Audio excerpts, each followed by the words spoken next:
We should be preparing for SWAAT. And what does SWAAT stand for? The Sahel War Against African Terror.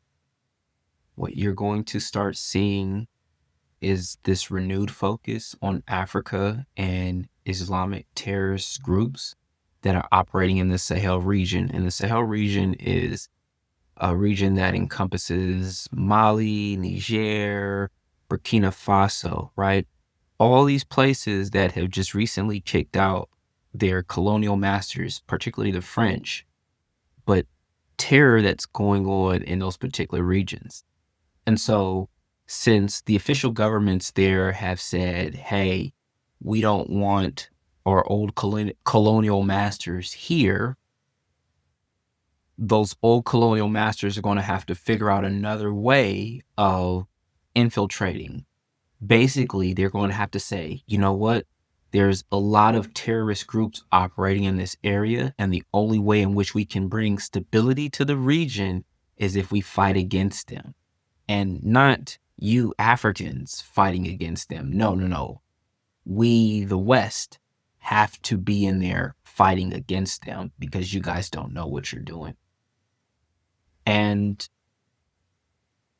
I say SWAT because it's like, what was the war that we got out of? GWAT, the Global War on Terror, right? Where we invaded Iraq, Afghanistan, right? GWAT. And just really expanded the United States' global presence, global military presence when it came to anti-terrorism and counterterrorism. But we're going to see that in Africa because now these places that are heavily invested in minerals, there's great mineral deposits, great oil, just very strategic area as it comes to natural resources. The West has to be involved, has to have some level of control of those resources. So it's going to be very interesting to see what goes on in that region, particularly underneath the Trump administration, because, Trump was talking about ending wars and things like that and bringing out peace deals and all of that, which is good things, right? But now, how is the entire U.S. military industrial complex going to respond to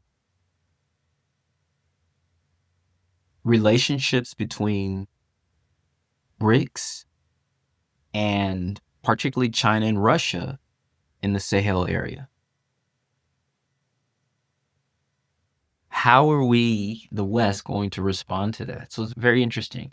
And you're seeing all this talk about, they're murdering Christians and things like that. And I'm like, so first you have to get in the religious buy-in, and not so much religion. It's not religious in terms of religion, but more so of the moral authorities in the United States. And not to say that we shouldn't be defending Christians, right? Not to say that we shouldn't be defending Christians. But what about the Christians that are being killed in Israel? Something to think about. What about the Christian relationships that are in Israel? Something to think about.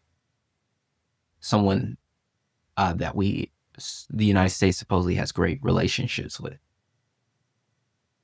Something to think about. But all this rhetoric about Christians that are being killed and how we need to protect Christians and all of that from Islamic terrorist groups in the Sahel region of Africa. Going to be very interesting. Very interesting.